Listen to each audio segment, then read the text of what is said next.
Al-Hajju, orang yang menuju ke Baitullah untuk melaksanakan ibadah haji. Ini delegasinya Allah, utusannya Allah.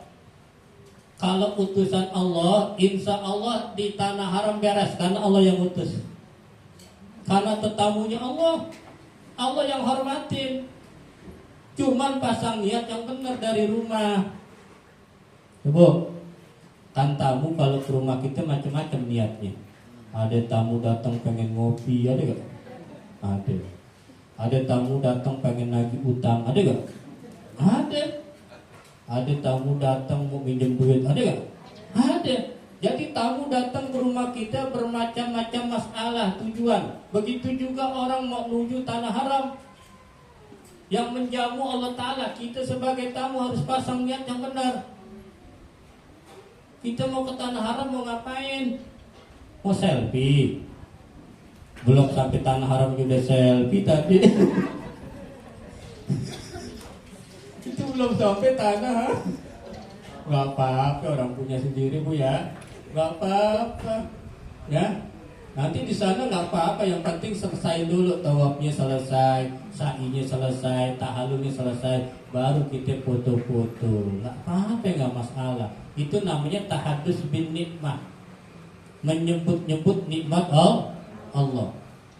Ya. Lalu yang ketiga, siapa delegasinya Allah, tetamunya Allah? Al-Mu'tamir, yaitu orang yang pergi ke tanah haram untuk melaksanakan ibadah umroh. Ibu yang perang, menjalankan ibadah haji dan menjalankan umroh. Ibu gak usah khawatir, duit 28,5 juta itu kecil.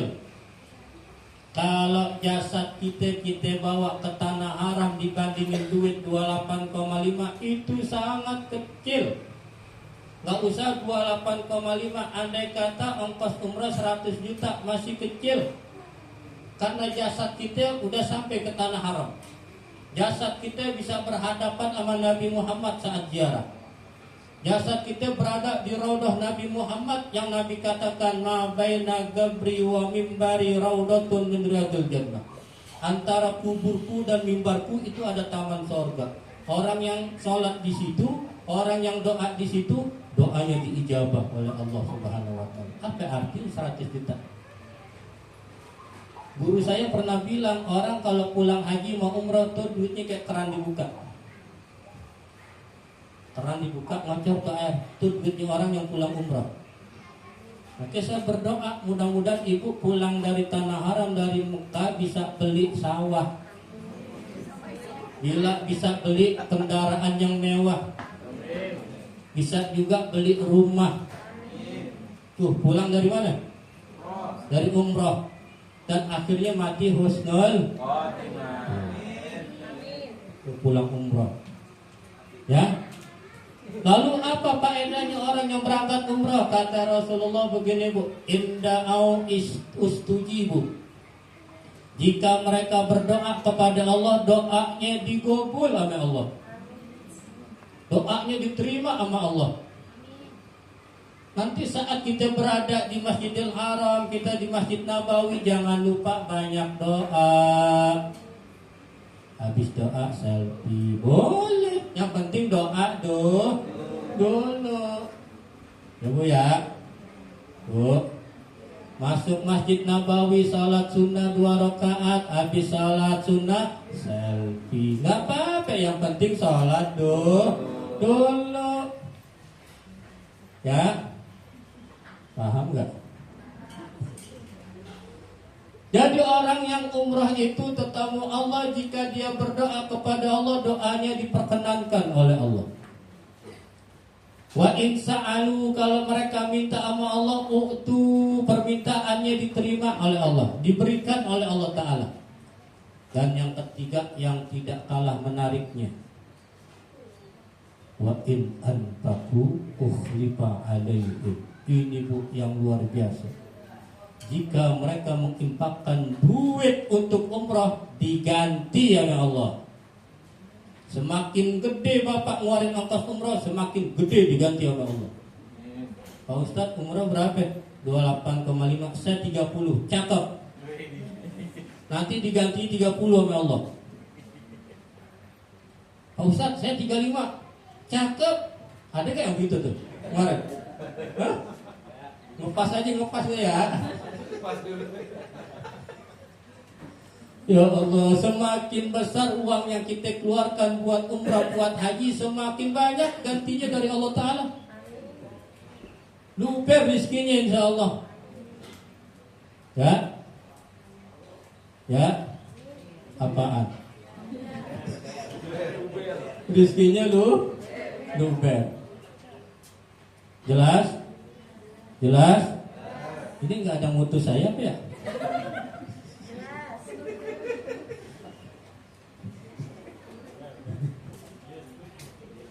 Nah, sekarang kita serius. Ini saya ngomong yang pertama buat yang belum berangkat dulu. Ya. Insya Allah kalau ibu punya perasaan senang dari rumah menuju tanah suci, nanti sampai di sana dibikin senang sama Allah. Tuh, kunci pertama Bu.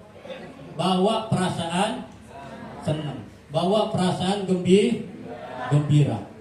Ya, satu. Yang kedua, ini kunci agar kita merasa nyaman di Baitullahil Haram, agar kita merasa senang di tanah suci baik Mekah dan Madinah.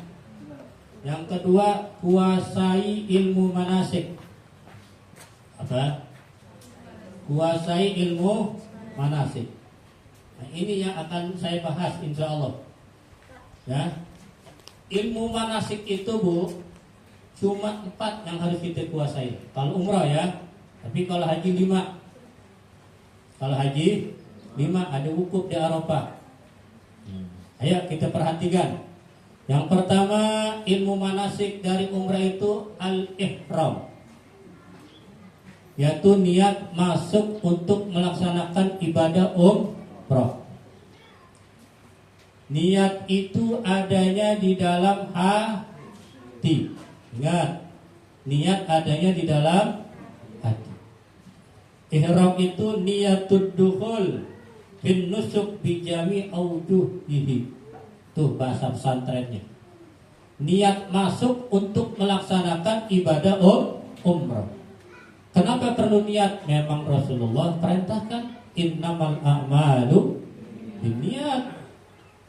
Sesungguhnya seluruh amalan ibadah itu didasari dengan niat yang baik. Niat pertama ibu dari rumah menuju tanah haram itu niatnya apa? Niatnya apa? Mau ibadah apa mau lihat Ka'bah? Mau ibadah apa mau lihat Masjid Nabawi? Apa mau jalan-jalan? Mau naik pesawat? Mau lihat bandara Jeddah? Hah? Tentunya niatnya semata-mata untuk ibadah, mencari ridho. Kalau ibu niatnya mencari ridho Allah, nanti waktu di Mekah panas, jangan ngeluh. Kan udah karena Allah. Ya, udah karena Allah. Itu yang sering kita katakan setiap kali kita sholat. Inna sholati wa nusuki wa mahyaya wa mamati lillahi rabbil.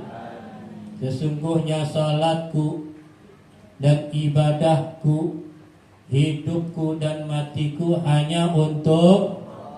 Kalau ibu niatnya udah karena Allah dari rumah menuju tanah haram, kalau ada gesekan sedikit-sedikit gak usah marah. Ya nanti jalan-jalan habis tawaf, selesai umroh jalan-jalan, yuk kita nyari baju, yuk nyari gomis umpama, yuk kita cari makan yuk. Kan di banyak restoran. Ya, seumpama gitu, ya, ibu ketinggalan sama teman, kumpul bareng tapi pulang nggak bareng. Kalau udah karena Allah nggak usah gerutu, jangan marah. Kan udah karena Allah dari rumah, ya, udah punya perasaan senang dari rumah, hati udah senang, niat karena Allah, beres di tanah haram. Panas nih kurang lebih 42 derajat Celcius. Di sini 35 nih, begitu panas. Apalagi di sana nanti. Insya Allah sih Desember musim dingin. Dinginnya nggak seperti di sini. Dinginnya lebih daripada puncak. Ya, harus sabar. Kata Rasulullah, orang yang sabar menghadapi dinginnya Madinah, dosanya diampunin. Kedinginan di Madinah, udah sabar. Kan udah karena Allah dari rumah.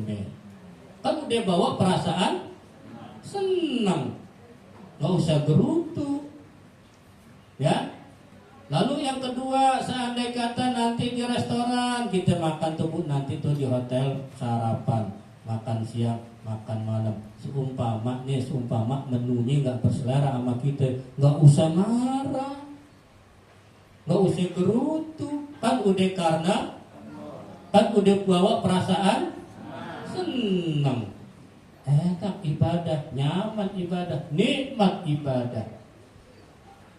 Jadi yang pertama ilmu manasik itu ihram, niat masuk untuk melaksanakan ibadah Niatnya gimana? Nawaitu al-umrata wa ahramtu biha lillahi ta'ala labbaik Allahumma bi umratin. Tuh, ya. Tuh ada gak di mana sih asal susu? Ada kan? Di mana niatnya? Di dalam hati. Di mana tempatnya? Di miqat. Kebetulan kita dari Jeddah ke Madinah dulu. Ya, berapa hari di Madinah? Oh, ya. Jadi dari Jeddah kita ke Madinah dulu, Bu. Nanti dari Madinah berapa hari baru kita menuju Mekah untuk melaksanakan ibadah umrah. Dari Madinah menuju Mekah nanti ngambil mikotnya di Bir Ali atau Abyar Ali. Abyar bentuk jamak, tapi sekarang disingkat ulama jadi Bir Ali. Itu masjid. Nanti kita ganti ihram di dalam masjid Bir Ali. Di situ mulai niat. Sebelum kita niat umrah, salat sunnah 2 rakaat, usalli sunnatal ihram. Ini ada ya. Usalli sunnatal ihram rakaatain lillahi ta'ala. Setelah itu berdoa kepada Allah Subhanahu wa taala. Habis doa baru bareng-bareng niat. Nawaitu, coba ikutin. Nawaitu al-umrata wa ahramtu biha lillahi ta'ala. Jadi mulut ibu melapaskan niat, hati ibu niat juga bareng. Ya. Nah, ketika kita niat udah selesai, baru di situ berkumandang talbiyah. Labbaik Allahumma labbaik, labbaik la syarika laka, labbaik innal hamda wan ni'mata wal mulka la syarika lak. Itu ada doanya, saya tulis di sini. Ya. Jadi udah komplit, udah semuanya itu ilmu manasik. Nanti ada waktu kurang lebih 1,5 bulan ibu pelajarin di rumah. Berdua ayah. Kalau ayah berdua mama. Ya, kalau abi berdua umi. Papa berdua mama. Ibu berdua bapak. Kakek berdua. Nah, berduanya ini kakek. Ya. Latihan baca yang singkat-singkat, yang pendek-pendek hafalin. Tapi yang panjang-panjang, kalau emang ibu bisa hafal, hafal. Tapi kalau nggak memungkinkan, udah yang pendek-pendek aja hafalin. Jelas? Biar kita mantap sampai tanah haram melaksanakan ibadah umrah. Niat udah dapat nih niat. Nawaitul umrata wa ahramtu biha lillahi ta'ala. Nah, semenjak kita niat sampai menuju ke Mekah Baitul Haram, masuk Masjidil Haram, itu sepanjang itu kita bertalbiyah di dalam bis nanti. Jadi dari Bir Ali ke Mekah itu kurang lebih makan waktu 3 sampai 4 jam. Di situ kita bertalbiyah. Ya. Nanti ada orang yang mandu, bakal disebutkan ini selama dalam perjalanan. Itu kita udah niat tuh, Bu. Udah niat ya, ihram. Orang kalau udah niat ihram berarti ada larangan-larangan ihram. Ya, sama seperti orang salat, Bu. Orang kalau sholli fardhu subhi raka'ataini lillahi ta'ala, nggak boleh lagi ngomong, nggak boleh lagi banyak bergerak. Ya, kalau sudah niat salat. Begitu juga orang kalau udah niat ihram, nggak boleh lagi tuh mengerjakan apa larangan ihram. Lihat halaman 10. Coba lihat. Larangan bagi orang yang sedang berihram. Artinya sudah masuk niat ihram. Ibu sudah niat nawaitul umrata wa ahramtu bihallahi ta'ala. Maka ketika itu ada beberapa larangan. Kalau Bapak udah pakai kain ihram, yang pertama mengenakan pakaian yang berjahit, yakni berpola. Berjahit itu maknanya berpola. Nih bajunya ada polanya, Bu, ada leher, ada tangan, namanya berpola. Itu kain ihram dijahit nggak? Hah? Ada jahitan. Cuman dia nggak berpola, nggak ada lehernya, nggak ada tangannya. Jadi dimaksud larangan mengenakan pakaian yang berjahit, jadi yang berpola. Makanya pakai peci nggak boleh, ini berpola nih. Ketutup. Kalau sudah niat ihram. Itu buat orang laki. Nggak boleh memakai pakaian yang berjahit, dalam kurung tuh saya tulis berpola. Jelas? Yang kedua, menutup kepala bagi laki-laki, nggak boleh lagi ihram. Kecuali payung boleh. Panas pakai payung nggak dianggap satir, nggak dianggap penutup. Ya, kecuali payungnya ada di atas kepala, itu kena. Tapi kalau payungnya dipegang, itu nggak apa-apa. Ini buat orang laki. Ya, nggak boleh menutup kepala. Yang ketiga, menutup wajah bagi perempuan, nggak boleh pakai cadar. Kalau udah ihram perempuan nih, nggak boleh pakai cadar, lepas cadarnya. Karena yang namanya ibadah haji dan umrah itu miniatur padang mahsyar. Nanti di padang mahsyar kita nggak berpakaian, ya. Jadi cadar dilepas, taruh di kamar hotel. Ibu pakai mukena, udah buka wajahnya. Masa bodoh orang mau liatin, orang lihat kita dari rumah karena Allah. Orang dari rumah bawa perasaan seneng, happy aja udah ngerjain umroh. Ya. Jadi ibu-ibu nggak boleh menutup wajah. Yang keempat, bersarung tangan bagi perempuan. Itu tidak boleh, kecuali nanti ada sarung tangan nggak nutup semuanya. Ya, disiapin nggak travel? Nggak. Tangannya beda-beda, tapi nggak disiapin. Suruh beli sendiri, dibikinin aja nggak apa-apa. Ya, nanti ada sarung tangan tapi nggak nutup telapak tangan. Itu biasanya dipakai buat orang perempuan. Ya, nanti salah disiapin. Tangannya beda-beda gitu. Kemudian yang kelima, menghilangkan rambut yang ada di anggota badan dan memotong kuku. Hati-hati, kalau udah ihram jangan iseng mainin jenggot, nyabut, kena tubuh, kena dam, kena fidyah. Ya, ibu-ibu juga begitu, hati-hati kukunya digigit-gigitin. Udah ihram, udah di bis, tinggal menuju ke Mekah untuk tawaf, kukunya digigit-gigitin, copot tuh kuku, kena dam. Kuku sama rambut nggak boleh dipotong-potong kalau udah niat ihram. Yang keenam, memakai wangi-wangian, ya hati-hati nih. Ya Pak Ustadz, boleh gak saya udah pakai ihram tapi Mekah saya mulas? Ya keluarin, masa ditahan juga? Ya keluarin, cuman hati-hati jangan nyentuh sabun itu nih hati-hati, gak boleh pakai sabun. Ya Pak Ustadz, saya habis pakai ihram terus gosok gigi, boleh, jangan pakai Pepsodent wangi, kena ntar dan tuh jauhin tuh yang wangi-wangian. Ya, bersiwak nggak wangi, boleh. Ya, itu nggak masuk wangian dia. Pokoknya yang sifatnya wangi itu mau minyak wangi apa aja deh, mau 1000 bunga, mau 1000 malaikat, kagak boleh udah. Yang namanya wangian, mau lempoy, apalagi tuh, nupo, jangan disentuh, Pepsodent, Ciptaden, Sensoden, ya, Mercedes-Benz, udah kagak boleh.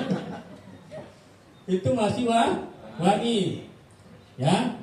Jadi nanti kita dari Madinah nih nggak langsung masuk ke Mekah, ke hotel dulu bu, naruh tuh, kita punya tas, ya, bersih dulu. Yang mau buang air kecil, mau buang air besar silakan. Nanti kumpul lagi di lobi, baru menuju Masjidil Haram bareng-bareng di situ, ya. Nah, jadi jangan memakai wangi-wangi. Yang ketujuh, meminyaki rambut kepala dan jenggotnya. Buat orang laki nih, pakai bris, jangan. Ya, jenggotnya dipakai minyak, nggak boleh. Karena udah niat ihram, itu larangan. Jelas? Jadi ibadah kita nggak maksimal, jadi kurang di sisi Allah Subhanahu wa Ta'ala. Yang ke-8, berburu binatang buruan. Dalam kurung binatang darat, berarti laut boleh. Dan liar, ya binatang liar. Yang jinak nggak masalah, yang dagingnya dimakan, yang nggak dimakan boleh, itu buru. Tuh catatannya 3. Ya, yang dibilang berburu binatang buruan, yaitu pertama binatang darat. Yang kedua liar. Yang ketiga dagingnya boleh dimakan. Selain ini boleh, walaupun dalam keadaan ihram. Jelas? Yang ke-9, merusak atau mencabut pepohonan yang ada di tanah haram. Gak boleh rumput dicabutin tanah haram, kena dam. Puunan gak boleh kita potek, kena dam. Hormatin, itu tanah haram. Kalau orang udah ihram, cabut rumput, nyabut padi, motong puunan, nyabut puunan, ya, atau puunan yang ada di pot orang kita cabut, kena larangan tuh, ya, kena, bayar dam.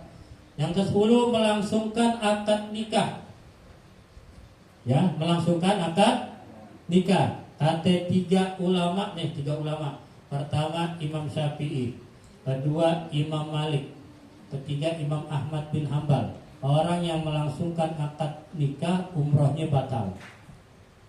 Ini 3 ulama. Kecuali Imam Abu Hanifah, beliau mengatakan wa huwa sahih, tetap sah menurut Abu Hanifah. Tapi Imam Syafi'i, Imam Malik, dan Imam Ahmad bin Hambal mengatakan umrohnya batal karena melangsungkan akad nikah. Nggak kena dam tadi, walaupun sengaja. Bahkan keadaan ihram di nikah, dia nggak bayar dam, sengaja-ngaja, tapi ibadah umrohnya batal. Jelas? Menikah atau menikahkan orang lain itu dapat membatalkan ibadah haji dan umroh. Jelas? Yang ke-11, berhubungan badan nih suami istri nih. Ya, ini masya Allah deh, ini pelanggaran paling berat udah. Pelanggaran paling berat. Pak Ustadz, saya berdua lupa. Masa iya dua-duanya lupa? Yang bener aja Kalau lakinya lupa kan bininya ingat. Benar gak Pak? Ya, kalau bini lupa, lakinya ingat nih, dua-duanya lupa. Setelah ihram dia lupa. Dikiranya bukan di Mekah. Kenapa itu? Karena gak bawa perasaan senang dari rumah, ya, atau nggak banyak ilmu dari rumah, cuma ikut-ikutan. Oh, kirain saya boleh begitu, ya, rusak udah ibadah hajinya dah langsung. Yang ke-12, bermesraan dengan syahwat. Tuh, sama istri bermesraan tapi pakai syahwat, tanpa hail, tanpa dinding, nggak pakai pakaian. Oke, kalau umroh haji, suami istri jangan disatuin satu kamar. Ya, bisa Haji Asep bisa ntar sama Haji Ima, saya bisa sama Umi. Nih nanti Bapak Jeki bisa juga sama istrinya ya. Pak Ali mau bisa mau nyampur. Hah? Bisa aja ya, supaya nanti waktu ihram kita bisa ngejaga jaga. Itu yang pertama Bu, manasik, ilmu manasik adanya di ihram. Paham ihram ya? Jadi niat masuk dalam melaksanakan ibadah umrah. Nah, ini ada bacaan talbiyah. Setelah kita baca talbiyah ada baca salawat. Nah, harus dikumandangkan.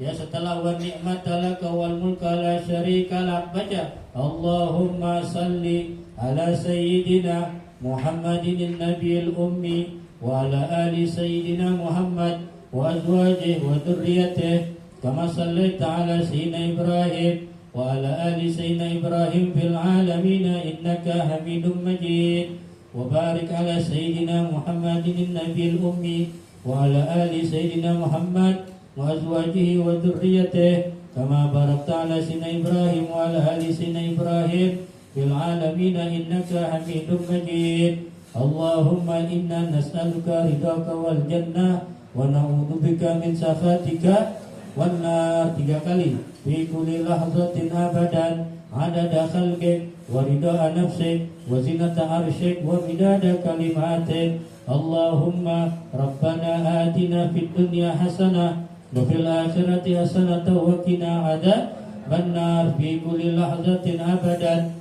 adada khalqik wa ridha nafsik wa zinata arsyik wa midada kalimatik. Rabbana taqabbal minna innaka antas samiul alim wa tub alaina innaka antat tawwabur rahim. Fi kulli lahzatin abadan adada khalqik wa ridha nafsik wa zinata arsyik wa midada kalimatik. Bisirril fatihati ila hadratin nabi sallallahu alaihi wa alihi wasallam. Itu setelah talbiyah. Nanti bacanya di bis bareng-bareng. Ya, paham ya? Lalu yang kedua, ilmu manasik itu ada di tawaf. Nah, sebelum kita berlanjut ke tawaf, ini umrah ini hukumnya wajib. Apa? Nih, 4 madhab. Yuk kita kenalin. Ada 4 madhab. Pertama Imam Abu Hanifah, Imam Malik, Imam Syafi'i, Imam Ahmad bin Hanbal. Madhab kita dulu. Imam Syafi'i mengatakan fardu ain. Imam Syafi'i mengatakan umrah itu hukumnya fardu ain. Ya, seumur hidup 1 kali. Yang kedua udah nggak fardu ain lagi, udah sunnah. 1. Yang kedua kata Imam Malik, kata Imam Abu Hanifah hukumnya sunnah. Imam Malik, Abu Hanifah mengatakan sunnah. Yang ketiga menurut Imam Ahmad bin Hanbal, dia 2 qaul. Imam Ahmad bin Hanbal mengatakan umrah itu wajib atau sunnah. Nah, kita mazhab Syafi'i, umrah itu fardu ain 1 kali. Berarti ini umrah yang ibu akan laksanakan buat yang pertama kali, buat orang yang belum berangkat berarti fardu. Buat bapak-bapak yang udah berangkat berarti sunnah. Jelas? Mumpung ibu umrah yang pertama, kalau bisa benerin umrahnya. Yang fardu ain benerin. Ya. Ya. Sesuai ilmu manasik. Tadi niat umrah udah bisa ya. Gimana niatnya, Bu? Nawaitul umrata wa ahramtu biha lillahi ta'ala. Pak Ustadz, saya mau ngebadalin bapak. Ya, kebetulan bapak saya udah meninggal. Ingat nih, ini nggak bisa semua dibadalin. Pertama, kalau orang tua udah meninggal, boleh badalin. Yang kedua, kalau orang tua penyakit lumpuh nggak bisa kesono, badalin. Kalau orang tua masih seger, jangan dibadalin. Dia masih seger, kita berangkatin aja tuh 28,5. Jadi bareng-bareng. Yang dibadalin kalau udah meninggal ame penyakit yang udah lumpuh. Niatnya bagaimana? Nawaitul umrata an.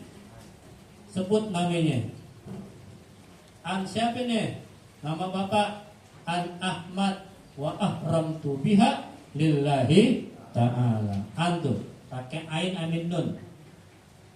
Nawaitul umrata an fulan wa ahramtu biha lillahi ta'ala. Itu namanya ngebadalin orang.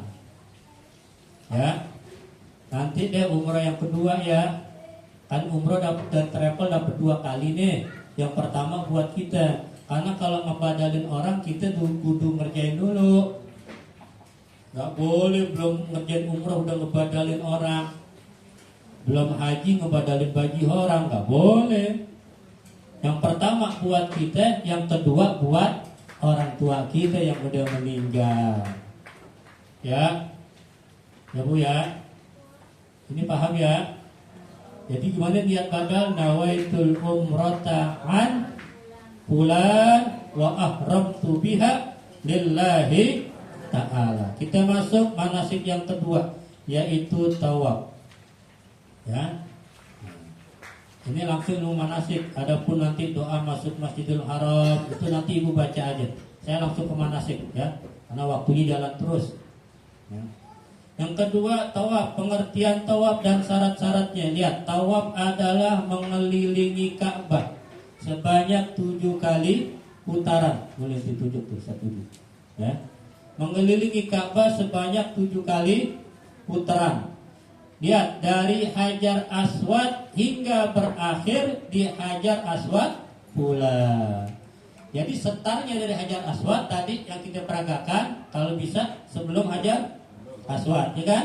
Kalau udahnya ngelebihin Hajar Aswad, ya. Jadi mulai dari Hajar Aswad, akhirnya juga Hajar Aswad, dan ini menjadi rukun umrah yang kedua setelah niat ihram. Jadi setelah pakai ihram, kita menuju Baitullahil Haram untuk memulai tawaf. Syarat-syarat tawaf: suci dari hadas kecil dan besar, insya Allah. Ya, kita berwudu. Berwudunya cara Imam Malik Bu ya. Bu tahu gak wudu cara Imam Malik? Imam Malik itu dalam wudu itu ada dalak. Dalak itu gosok. Ya, jadi Bu kalau ngambil air wudu nih, ini muka kita tampilin apa? Air itu kita gosokin Bu. Ya, benar-benar tuh tangan kita gosok kemana? Ke muka. Kalau Imam Syafi'i kan tidak, langsung aja, yang penting basah. Tapi Imam Malik tidak, harus kita gosok-gosok. Nah, namanya dalak. Selesai wajah, kemudian apa? Tangan. Ini juga harus kita dalak kok waktu itu. Jadi agak apa namanya itu? Agak kencang, agak tekan. Itu cara Imam Malik. Kenapa harus pakai cara Imam Malik wudunya? Sebab orang di dalam tawaf itu wajib bersuci berwudu. Dalam Imam Syafi'i menyentuh perempuan batal gak? Batal. Kalau kita tawaf nih Bu habis wudu, itu waktu tawaf kan perempuan kadang di belakang kita, kadang di samping kita. Kita menghindar, kaki kita diinjak, kena kulit kita. Batal menurut Imam Syafi'i. Kalau kita wudunya cara Imam Syafi'i batal. Tapi kalau kita wudu cara Imam Malik, maka wudu kita tidak batal. Jadi kita gosok nih, ada dalak namanya itu. Terus waktu kepala, Imam Malik itu semua kepala. Nih Bu. Tuh, balikin ke depan. 1, putar lagi ke belakang. 2, 3. Itu cara Imam Malik. Gak boleh, udah cara Imam Syafi'i. Nama Imam Syafi'i itu. Ya, kalau ibu wudu cara begini, nanti waktu kena perempuan lagi tawaf batal gak? Batal. Karena wudunya cara Imam Syafi'i, tapi wudu cara Imam Malik. Ya, pahamin ya. Nah, nanti masing-masing wudu di hotel itu, di kamar masing-masing kasih tahu temannya. Jangan sampai lupa wudu cara Imam Malik. Sebab nanti ibu waktu tawaf, bapak waktu tawaf, ketika tersentuh perempuan, maka tawafnya tidak batal. Karena yang dimaksud lamastumun nisa'a kata Imam Malik itu jamak tuhun, nah menjimak, menggauli, bukan bersentuhan. Paham? Paham cara wudu Imam Malik? Jadi kalau kita nanti tawaf seumpama kesenggol, terusin tawaf kita. Tapi niat, ketika kita mau wudu kita niat nawaitu taqlidan lil Imam Malik. Ya Allah, aku berniat mengikut cara wudunya Imam Malik. Nanti di saat kita bersentuh perempuan lagi tawaf, maka tawaf kita dianggap sah, tidak bah. Ini yang harus dikasih tahu majama umrah dan haji. Jangan wudhu cara Imam Syafi'i tapi batal cara Imam Malik. Ini namanya gado-gado. Ya, Enakan kredok apa gado-gado? Paham nggak? Kasih tahu nih, ini kadang-kadang si ustadz juga pemimpin apa? Bahwa jamaah umrah, jamaah haji itu nggak diterangin. Jadi kacau nanti waktu tawaf. Siapa tanggung jawab? Udah ngeluarin biaya 30 juta, ibadah umrah kagak bener, sayang-sayang jadinya. Ya, waktu saya haji ada jamaah haji perempuan, Pak Ustadz biarin deh saya nggak bener nih haji tahun ini, tahun depan saya berangkat lagi. Saya bilang jangan, mentang-mentang banyak duit. Kalau bisa yang sekarang benerin. Dia ngomong gitu depan saya, nggak apa-apa deh Pak Ustadz, yang penting tahun depan saya berangkat lagi. Begitu dia bilang. Tuh orang namanya kebanyakan duit. Ibadah bukan buat main-main. Justru yang pertama kali ini ibadah yang harus kita benarkan. Ini fardu ain buat yang belum berangkat, benerin ibadahnya. Ya, itu cara wudu Imam Malik. Selanjutnya, menutup aurat wajib. Tuh, hati-hati waktu tawaf ya. Rambut satu helai pun nggak boleh kelihatan. Rapetin rambutnya. Waktu ibu tawaf kelihatan rambut, sumpama begini bu. Ibu udah keliling tawaf 3 kali. Ya, 3 kali. Yang keempat rambut kelihatan. Berarti yang batal yang keempat. Ulangin lagi dari Hajar Aswad yang keempat. Tutup rambut, rapetin lagi. Ini jamaah ibu-ibu banyak saya lihat begitu ketika tawaf. Saya udah cerewet waktu haji. Hati-hati rambut, masih begitu aja udah. Ya, kita udah kasih tahu, kita udah tanbih. Ini ibadah haji, modalnya besar, perjuangannya besar. Jangan sampai gagal di tengah jalan. Ya, jadi ini saya paling cerewet ya. Makanya saya pengen tuh bawa umur itu jamaah khusus nurus salap. Karena kalau nurus salap dia keliru, ngejewernya gampang. Bener gak? Kita omelinnya gampang dia. Tapi kalau kita bawa jamaah orang luar, kita udah omelin, dia melawan. Ya, kita pernah nenek-nenek saya kasih tahu, Nek, jangan gitu. Pak Ustadz mau apaan? Ditawarin. Pak Ustadz mau beli apaan? Dia ambil hati namanya itu. Ya?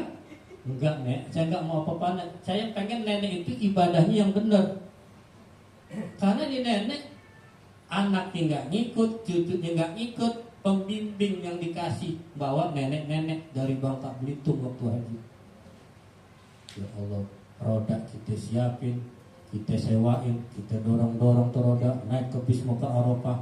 Dari Arafah ke Musdalifah, kita gotong lagi tuh nenek-nenek. Ya Allah, kita disuruh gotong nenek-nenek. Padahal bini saya kan masih muda. Nenek-nenek yang dibawa. Masya Allah. Makanya saya punya inisiatif, udah saya mau bawa ibadah haji dan umrah khusus majlis ngurus salaf aja udah. Ya, ngejewernya gampang, ngomelinnya gampang. Nih ibu kasih omelin sana jangan marah ya. Kan udah lillahi ta'ala. Kan udah bawa perasaan senang. Nih bapak sama omelin jangan marah ntar ya. Awas kalau marah ya. Kalau marah berarti belum lillahi ta'ala. Berarti belum seneng bawa perasaannya itu. Kudu seneng dan lillahi ta'ala. Ya kita balik ke tawaf. Ya. Kemudian waktu tawaf itu memutarnya itu bahu ada di sebelah mana? Kiri. Tadi udah kita praktekin tuh. Nih, hati-hati nih. Kadang-kadang orang banyak ketika dia tawaf nih kan sebelah kiri. Ya, ini Ka'bah sebelah kiri. Ya, dipanggil sama temennya sama temennya di belakang, dia nengok. Berubah gak bu? Berubah selama dia belum jalan masih boleh. Tapi kalau berubah sambil jalan, nah ini batal nih. Karena udah berubah, asal nengok aja. Tuh, ya balik lagi, baru mulai jalan. Tuh. Yang kedua, banyak terjadi ketika tawaf, kita lagi asik tawaf, orang datang, gerombolan baru. Kita lagi tawaf diterjang bu, disenggol, berubah. Tuh, jadi Ka'bah kemana? Ke depan. Ya, itu mundur. Ingat, kalau udah mundur berarti diulang tawafnya. Balik lagi ke sini ke tempat, muter lagi ke kiri, baru jalan. Paham ya? Nah, itu biasanya begitu. Kalau kita udah mau selesai tawaf, banyak rombongan lain masuk, itu biasanya desak-desakan. Merubah posisi bahu kiri kita. Ya, semula ke arah Ka'bah jadi berubah ke kanan atau ke depan. Ini yang membuat tawaf seseorang tidak sah. Kalau tawaf udah nggak sah, sa'i nggak boleh dikerjain. Kan sa'i itu dikerjakan setelah tawaf yang sah. Sa'i nggak boleh. Tahlul apa lagi? Diulang lagi. Ini pentingnya ilmu manasik. Makanya kata Syekh Nawawi Al-Bantani ketika beliau mentafsirkan wa atimul hajja wal umrata lillah, kata beliau if'alul hajja wal umrata lillahi bi arkanihima wa syurutihima wa la tukhallituhuma bi syai'in minat tijarah. Itu kata Syekh Nawawi. Sempurnakanlah ibadah haji dan umrah. Dengan apa cara menyempurnakannya? Dengan ilmu. Rukun-rukun umrah kita tahu, syarat-syarat umrah benar. Itu namanya dengan ilmu. Namanya menyempurnakan Kalau umrah kita udah sempurna, baru kata Nabi, al-umratu ilal umrati kafaratun ma bainahuma. Umrah ke umrah itu menggugurkan dosa antara umrah ketemu umrah. Karena ibadah umrah dapat menghancurkan dosa-dosa yang telah lalu. Kalau umrahnya benar, bukan ikut-ikutan. Ya, lagi tawaf ikut-ikutan, muter aja udah. Waktu saya ikut-ikutan, melari-lari aja. Dia nggak tahu ilmunya. Bagaimana mau dapat ampunan dari Allah? Makanya banyak orang pulang umrah kembali kepada habitat semula. Orang pelit pulang umrah tambah pelit, kan umrahnya nggak benar. Kan tanda umrah diterima Pak, kalau orang tadinya pelit pulang umrah jadi baik, berarti umrahnya diterima. Umrahnya makbulah karena sesuai dengan rukun dan syaratnya. Ya Bu ya. Ibu udah lemas belum Bu? Ini saya ngomong gagal lemas Bu. Aku udah lapar ini, lapar ya. Ya Allah, ini kayaknya kagak habis manasiknya. Dua dulu gak apa-apa deh Bu ya. Nanti sambung manasik yang kedua ya. Ini tawaf dulu deh ya. Gak apa-apa Bu ya. Ya, jadi tawaf itu 7 kali putaran ya. Setiap putaran itu ada doanya masing-masing. Nanti usahakan ketika saya baca waktu tawaf ikutin yang kencang suaranya, nggak apa-apa, nggak perlu malu. Kalau depan Ka'bah itu nggak ada orang kaya, nggak ada orang alim, nggak ada orang miskin, nggak ada pejabat, semuanya sama di depan Allah. Kalau udah berada depan Ka'bah, buang jabatan, buang keustatan, buang kekayaan, buang kesusahan, buang kau di depan Ka'bah. Yang ada siapa? Allah Subhanahu wa ta'ala. Masa bodoh sama orang, yang penting saya mau ngangkat suara sunnah buat orang laki, tapi perempuan pelan-pelan bacanya. Jelas? Jelas ya? Bisa capek juga ini. Udah deh ya. Nanti kita lanjut di manasik yang kedua. Adanya di mana? Di hotel nanti ya. Di hotel nanti ya. Gue pengen terus nih. Apa terusin tanggung? Tanggung deh ya. Jadi biar tuntas gitu deh ya. Ini tawaf udah paham ya? Jadi ibu hati-hati dalam tawaf. Pertama yang harus dijaga wudhunya cara Imam Malik. Yang kedua harus dijaga aurat, jangan sampai kelihatan. Ingat, aurat perempuan itu jami'u badaniha ilal wajha wal kaffain, kecuali muka dan dua telapak tangan. Ya, ini boleh terlihat. Selain itu nggak boleh dalam tawaf. Kenapa tawaf harus wajib menutup aurat? Kata Rasulullah, at-tawaf bimanzilatis sholat. Tawaf itu sama kedudukannya sama sholat. Sebagaimana sholat wajib nutup aurat, tawaf juga wajib nutup aurat. Yang ketiga, manasik yang ketiga yaitu sa'i. Sa'i ini berlari-lari kecil dari mulai Bukit Safa menuju Marwah. Kadang-kadang orang yang belum berangkat pikiran itu macam-macam, dari bukit ke bukit. Ini berat banget ya dari bukit ke bukit. Padahal kalau udah sampai sana, ya Allah, bukitnya di masjid, nggak taunya. Jadi saya di dalam masjid Bu, adem, banyak kipas angin, AC-nya banyak, marmer bawahnya, nikmat saya mah. Ya, apalagi musim dingin. Kecuali dulu zaman Nabi Allah Ibrahim, mungkin saya ini dari bukit ke bukit. Ya, Ibu Hajar istri Nabi Ibrahim mencari tuh air dari Safa ke Marwah untuk anaknya minum. Ya, itu sofa ke Marwah. Bayangin orang dulu, sekarang mah enak. Ya, jadi yang pertama ganjil dari sofa ke Marwah, genap Marwah ke sofa, begitu seterusnya. Nah, sa'i ini beda Bu ame tawaf. Kalau tawaf wajib nutup aurat, tapi sa'i tidak. Andai kata ibu sa'i rambutnya kelihatan, tetap sah. Ya, andai kata ibu lagi sa'i buang angin tuh, lagi sa'i sah, terusin aja, nggak perlu wudhu. Ya, jadi sa'i boleh kalau aurat kelihatan, jadi jangan mentang-mentang boleh kelihatan dibuka. Seandai kata nggak sengaja rambutnya kelihatan, sah sa'inya. Ya, nggak ada wudhu masih sah. Kalau hadas besar gimana Pak Ustaz? Sah, tapi haram karena saya ada di masjid. Karena saya ada di dalam masjid. Orang berhadas besar haram masuk masjid. Jelas? Itu perbedaan tawaf dan sa'i. Nah, ketika kita sa'i, ulama-ulama mengajarkan, ingatlah ketika sa'i, pikirkan bagaimana keadaan Ibu Hajar saat itu ketika dia sedang mencari air. Jangan ngobrol. Terus sa'i itu berusaha, ya, usaha masalah dunia, masalah akhirat adanya di sa'i. Itu namanya usaha. Ya, jadi Ibu Hajar ini berusaha mencari air untuk anaknya. Nah, kita juga berusaha bagaimana agar dunia kita meningkat, akhirat kita meningkat, itu lewat sa'i. Pikirin, ya Rab, saya jauh-jauh datang ke sini untuk sa'i. Saya ingin berusaha agar dunia saya meningkat, akhirat saya meningkat. Lillahi ta'ala, Allahu Akbar, Allahu Akbar. Jangan ngobrol lagi sa'i. Yang kedua, ini kebanyakan yang saya lihat, banyak gak nih yang udah kudu umrah nih? Waktu saat itu banyak gak orang pada istirahat duduk? Banyak gak? Jangan.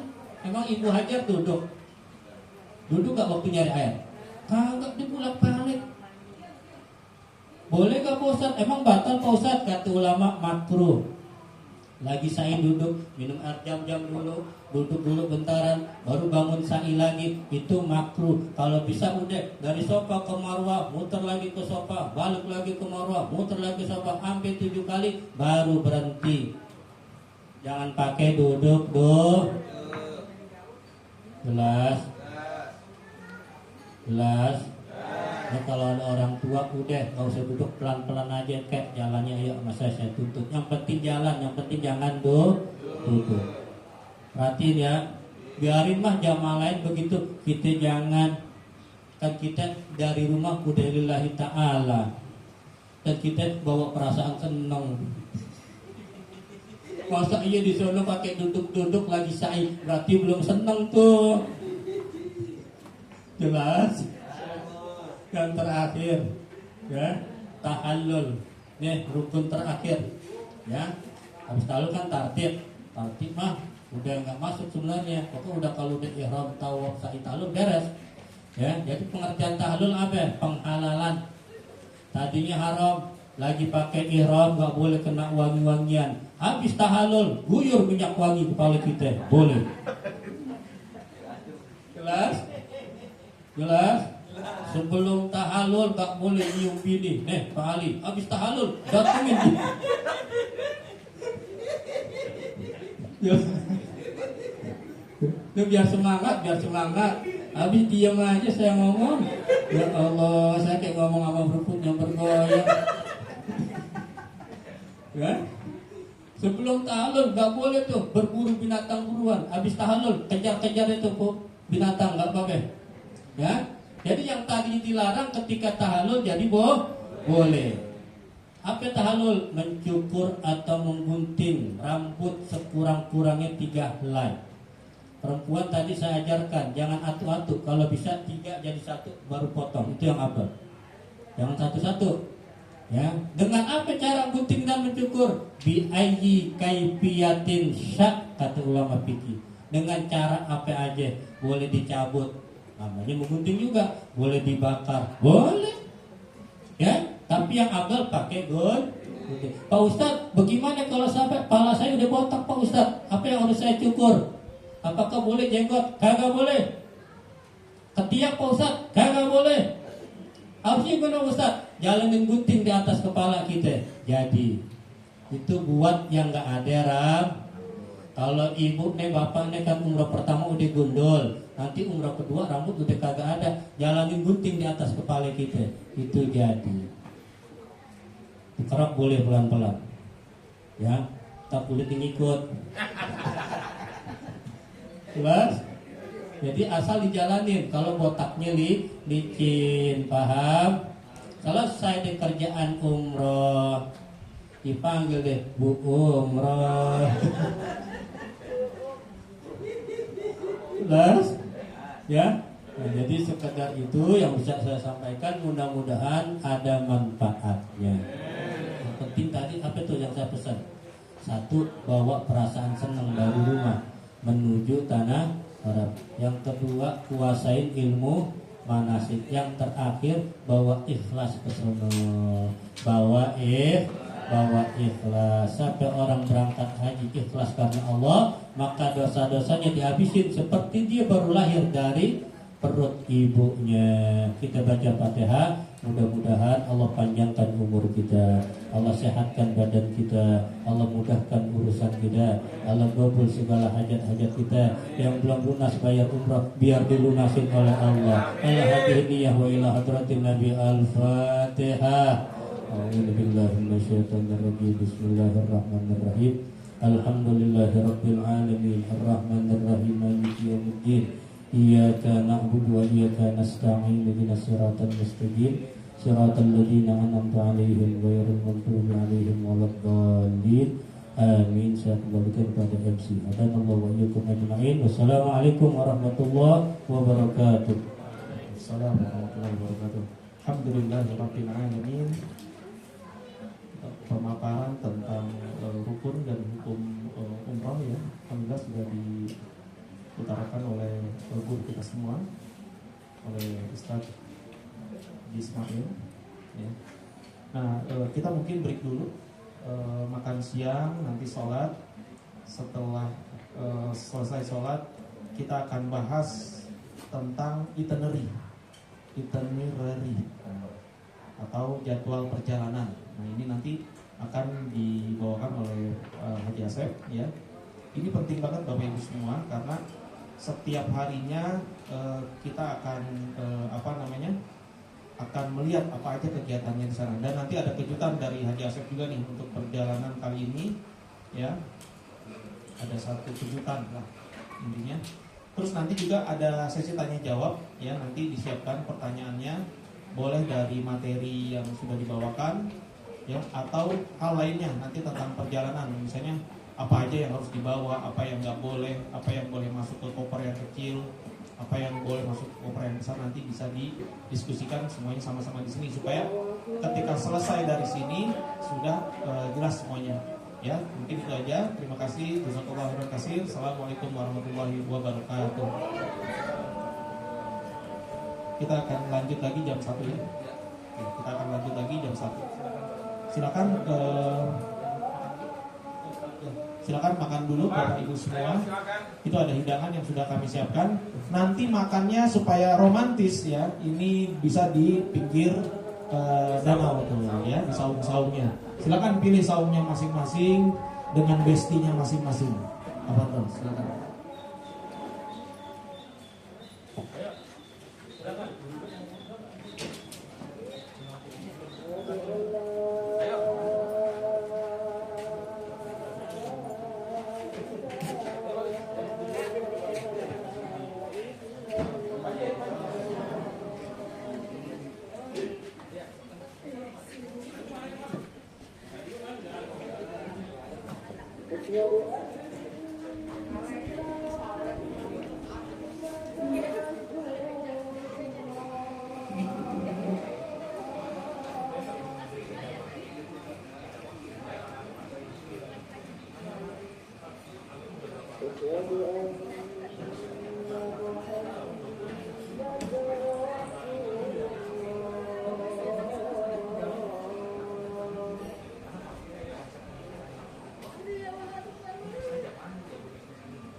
Baik, baik, baik. Ustaz. Aman. Aman.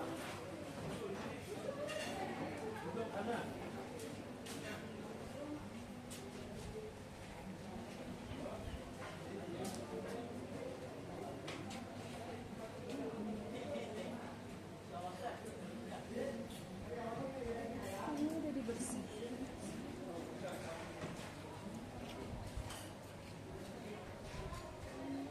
Mas, monggo Mas. Ibu. Ibu, kemarin deh, buka. Iya, buka. Nah. Iya. Nanti di sana kita tanya itu ya.